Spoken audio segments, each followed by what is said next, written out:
Hey folks, welcome into the News 12 Now desk. Thanks for joining us here. It's about 11:15 on our Friday, March 15th.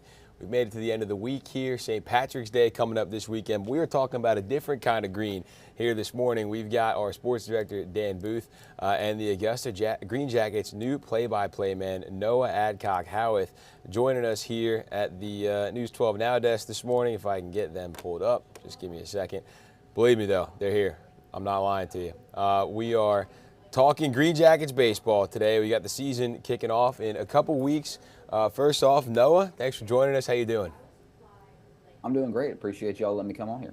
Absolutely. So we've got the season kicking off, like I said, in just a couple weeks. I think it's April 5th is the first game against the Fireflies. Always a fun matchup. So you've been in Augusta now just a couple weeks. What are your early thoughts about the Green Jackets, the city, the ballpark, everything?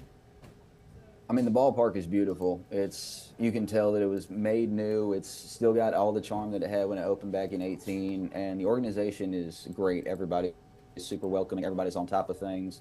It's my third straight summer in South Carolina. I was in Lexington County the last 2 years doing college summer ball, so it was nice to come back, a bit of a familiar situation, but this is definitely feels like an upgrade. This is the big time, and I'm really excited to get going. Everybody's been fantastic since I got down here.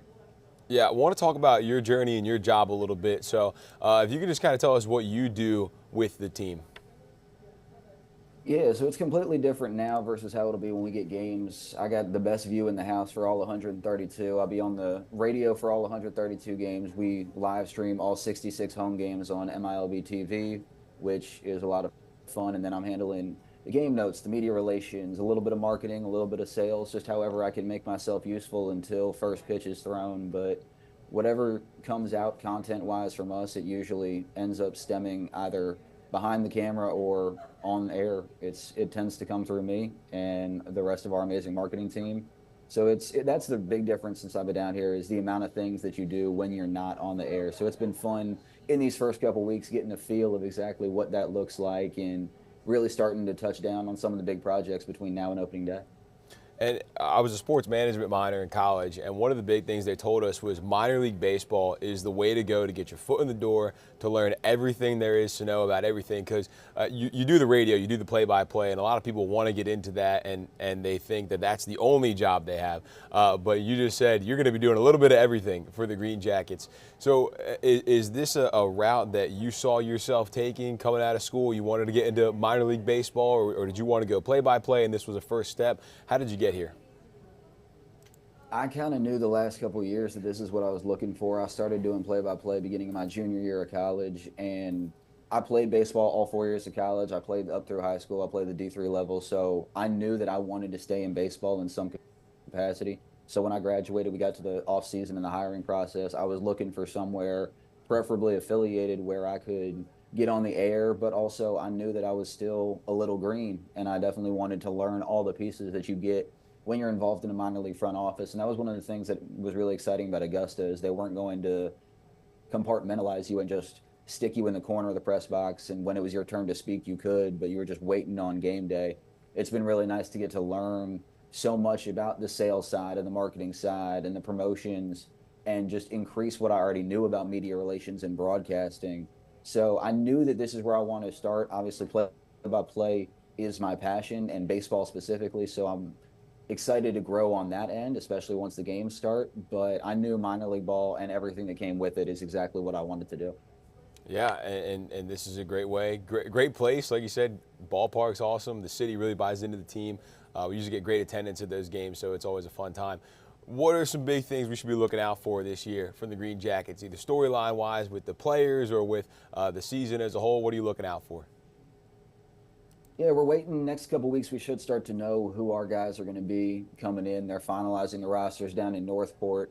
I think, like you said, the team gets a good buy-in from the city, and that's part of a credit to the promotional schedule, which is just debuted a couple days ago. But it also, being a Braves affiliate, it's definitely exciting to have your big league ball club a couple years or just a couple hours down the road. It's a bit of an upgrade from when they were with the Giants, and it was trying to get guys to buy in for a team that's 3,000 miles away. So I think there's a good mix. There was a lot of young talent that came through. Obviously, the draft was super exciting last year with Waldrop making his debut here and everybody that was the first few round picks for Atlanta. And I think it's just going to be a good mix this year. Atlanta's always done such a great job of drafting, especially domestic pitchers, and then going the international route. They've really started to make bigger and bigger splashes once again as they're back at full force over the last couple seasons. So there's going to be a lot of talent that comes through here, both from stateside and from the international pool, Venezuelans and Dominican guys that they've been able to get into the academy program and now looking to maybe make their full season jump. So if you're into the players, I definitely think there's going to be a lot of fun storylines. We had a first-year manager in Winston Sawyer. It's his second year coaching and his first year as a manager. So it'll be fun to see. He'll bring some new blood, some life. He's got some veteran assistants with him. That'll be just fun to watch how he manages the ball game. But I think for the crowd that's local and the people that want to come out and see, have a reason to go to specific games, that promotional schedule that just came out, definitely there's a lot of things that'll be exciting for sure with the Copa Nights and some fun theme jerseys.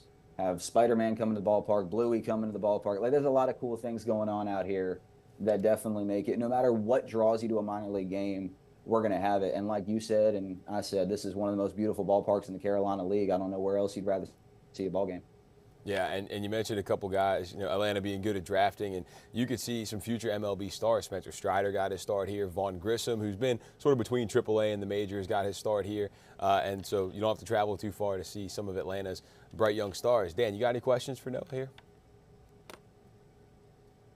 Yes, and to kind of continue to go to the community impacts, one of the really cool things about SRP is, and you've been here for some of it now, are all the SRP part, the high school showcases, the college showcases, everything that comes along with it, and how they continue to bring the community into the fold at SRP. And to your point, I didn't play at the college level, but as someone who played for a long time, having the opportunity for these high school kids to go out there and play at a professional ballpark, that is an awesome opportunity for these kids.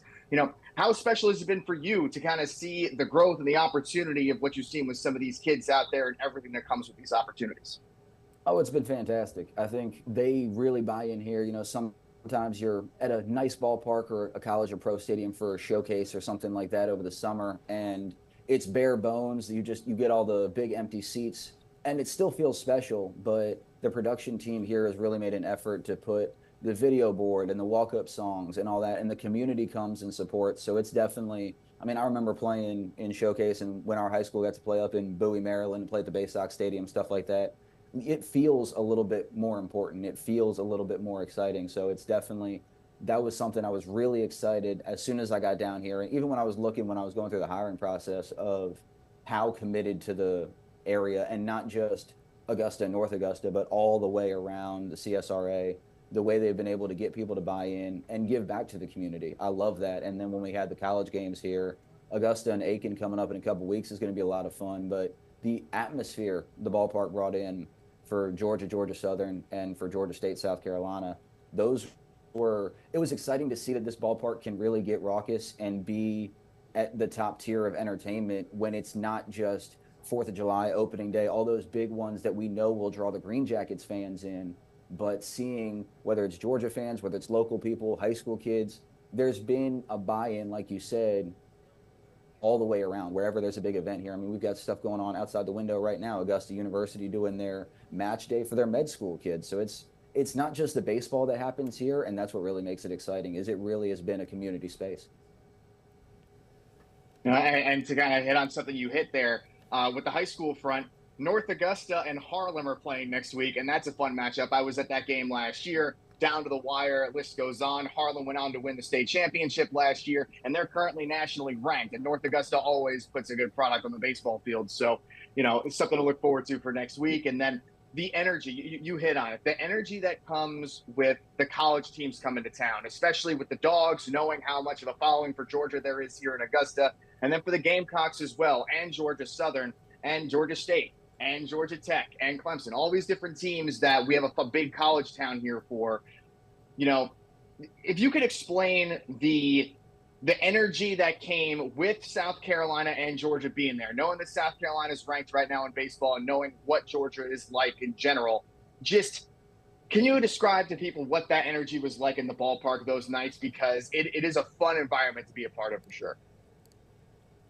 The first word that comes to mind is just that buzz. There was just an energy that reverberated even between innings. If they were doing a commercial on the scoreboard, you can still feel people just excited. And we got really blessed with having two good games, two close contests that kind of went all the way down to the ninth inning for both.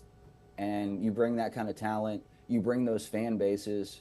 I went through the coast to coast conference in Division III. We didn't have a whole lot of the excitement that came through with the SEC. And, everybody talks about when you first get down here, oh, it just means more. It's something you have to see to believe. And that's really how I felt, is this was the first substantial time I've been able to take a look at that firsthand. And it was something completely not like what we have back home at the lower levels. It was something where everybody, the kids were bought in, the kids were as locked in. They weren't just playing down on the berm. They were as fired up for the product on the field as their parents were, as their grandparents were. There were generations of family all wearing either the garnet and black or barking like the dog, doing all that. It was a completely unexpected atmosphere, especially when we had the Georgia game and there was a little bit of weather. We weren't sure what we would see, and the passion showed through. It's been so much fun, and I really hope that for some of the theme nights, we have a Georgia night, we have a South Carolina night. When we bring those fans back out here, I hope to see that same kind of energy, because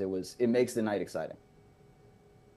And one thing that's easy for people to buy into, every now and then when you have kids from the area either playing for these college teams, not only playing for the high school teams, but then sometimes playing for the Jackets, or specifically some of the other teams that we've had come into town as well. And, to kind of shift gears to have a little bit more fun with this, as someone who grew up, just outside New York City, I've heard John Sterling say a lot of really random things over the years when it comes to different calls. Is there anything that you have in your arsenal as a play-by-play guy that, you want people to know about ahead of time, or you just in the moment, let's feel it and let's just go with it type of guy?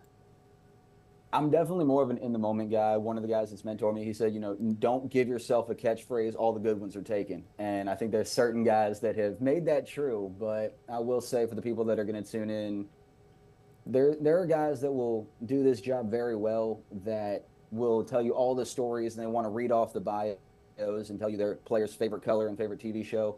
And we'll certainly do a good job of explaining to you who these people are behind the name on the front and the back of the jersey. But I played 4 years of college ball. I've been around the game my entire life, and I definitely try to go through those broadcasts where, if you're a baseball fan, you're going to enjoy this. We're going to talk some of the history of the teams, history of the players, bring in some of those college numbers, because when you got guys that played, even if they're not from here locally, if they played SEC ball, if they played somewhere in North South Carolina, those are stories to be told about those guys that are baseball specific. And we're lucky enough to be with what minor league gives us and what the Braves give us, having been one of their affiliates. There's a lot of numbers, there's a lot of data to work with.